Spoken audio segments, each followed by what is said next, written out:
La grande force d'Aurélien Tchouaméni, Antonio Rudiger éblouissant, et puis une bonne nouvelle pour la retransmission du Classico mais des matchs de préparation du Real Madrid en France, c'est la revue de presse de Real France, c'est parti.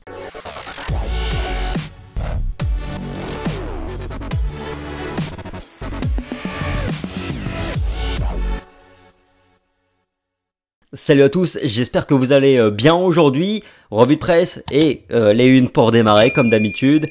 L'esprit de sacrifice se voit à chaque entraînement ici. Entretien d'Axel Witsel, l'une des nouvelles recrues de l'Atlético dans les colonnes de Marca aujourd'hui. Et également un petit encart sur Madrid en bas à droite.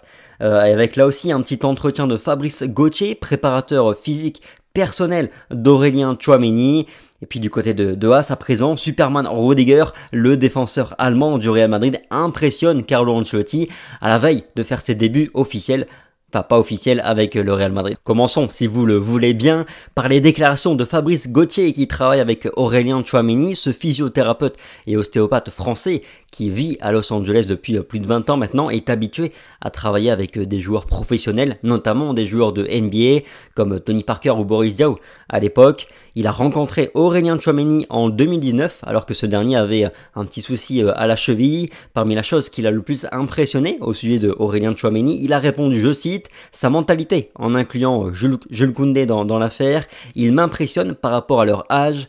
Les autres ne sont pas comme ça, ils sont très focalisés, très focus, ils travaillent et travaillent encore. Pour moi, c'est ça le plus important parce que quand tu as le reste, c'est-à-dire le talent, c'est facile. » A-t-il déclaré. Sur comment il définirait Tchouaméni, enfin, il a répondu, je cite, « Un gars très travailleur parce qu'il veut triompher, il veut gagner, ça, il a acquis, la mentalité qu'il a va à la perfection avec le Real Madrid. » Fin de citation.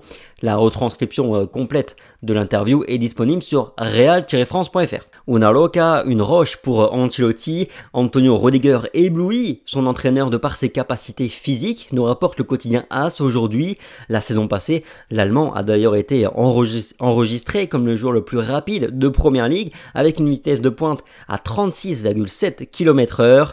Rudiger, ce n'est néanmoins pas que des qualités athlétiques. L'an dernier, par exemple, il est le quatrième joueur à avoir réalisé le plus de passes en Ligue des Champions. 769 passes tentées pour 679 passes réussies. Seuls Luka Modric, Toni Kroos ou encore Rodri sont au-dessus à ce niveau-là. En Première Ligue, il fait aussi partie du club des 5 centraux avec plus de 1000 passes réalisées. Il n'a pas peur d'être la première relance.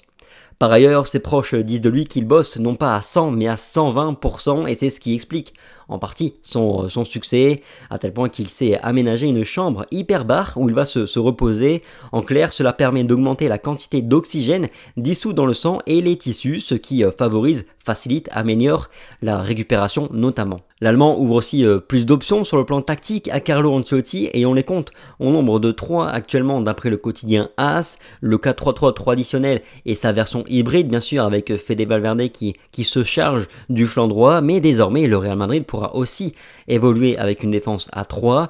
Antonio Rudiger a joué la majeure partie de sa carrière dans ce schéma-là, il y est donc évidemment très à son aise, mais une fois encore, je suis curieux de voir concrètement comment Carlo Ancelotti va gérer un petit peu tout ça et toutes ses possibilités, et notamment la composition de sa défense, parce qu'il paraît clair que les plans du Real Madrid sont de faire glisser David Alaba sur le côté gauche, le mettre donc en concurrence avec Ferland Mendy. Sauf qu'il va falloir réussir à bouger Ferland Mendy et c'est pas gagné parce que quoi qu'on pense du français, de ses manques sur le plan offensif, évidemment ils sont assez criants. Sur le plan purement défensif, je ne suis pas sûr qu'aujourd'hui on puisse faire mieux que Ferland Mendy à son poste. Alors évidemment, ça en fait pas de lui un joueur irremplaçable, mais ça veut dire que si tu retires Ferland Mendy, il va falloir compenser ce que David Alaba ne sera pas capable de lui-même compenser. Donc c'est juste un nouvel équilibre à trouver. Deuxième point ensuite, qui reste encore à confirmer mais qui paraît plausible puisque ça s'est déjà déroulé, Sergio Santos du média Rolebo nous disait hier que David Alaba préfère continuer à jouer en défense centrale malgré l'arrivée de Antonio Rudiger.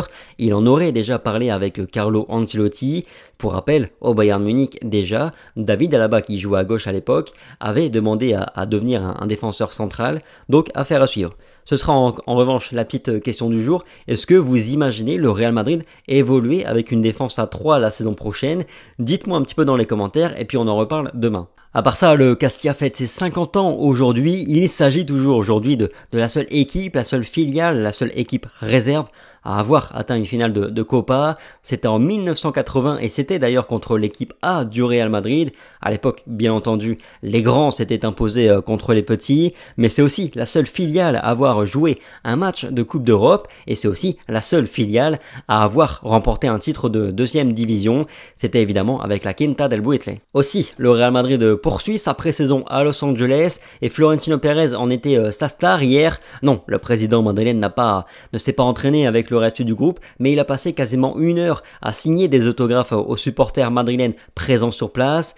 Des supporters madrilènes qui, pour certains, lui ont demandé de faire revenir CR7 au Real Madrid. En tout cas, le président madrilène fera un court séjour puisqu'il retournera à Madrid après le Classico pour des raisons personnelles professionnelles. Pour conclure, bonne nouvelle en tout cas pour les Français, le Classico et les 3 matchs de pré-saison du Real Madrid seront retransmis en streaming sur l'application OneFootball en accès gratuit, tout est gratuit. OneFootball est une application d'actualité sur le football de manière générale, est un partenaire aussi de longue date de Real France. Vous pouvez retrouver nos articles sur cette application mobile. Pour avoir accès au match, c'est simple, vous téléchargez l'application OneFootball, vous allez dans l'onglet match, la date du match, vous sélectionnez le match, stream et on est parti. Voilà, c'est tout pour la revue de presse du jour de Real France. Merci pour votre fidélité comme chaque jour, le petit like, le petit partage, le petit commentaire, ça fait toujours plaisir. Sur ce, passez une bonne journée, passez un bon week-end puisqu'on y approche et puis prenez soin de vous comme toujours et puis on se dit à très vite, allez ciao.